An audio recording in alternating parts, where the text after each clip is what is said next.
أعوذ بالله من الشيطان الرجيم. بسم الله الرحمن الرحيم. أفحسبتم أنما خلقناكم عبثا وأنكم إلينا لا ترجعون. فتعالى الله الملك الحق لا إله إلا هو رب العرش الكريم.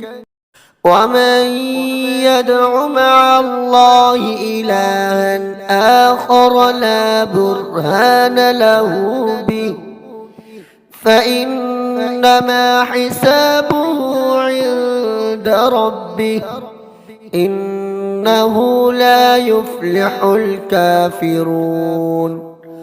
وقل رب اغفر وارحم وأنت خير الراحمين. صدق الله العظيم.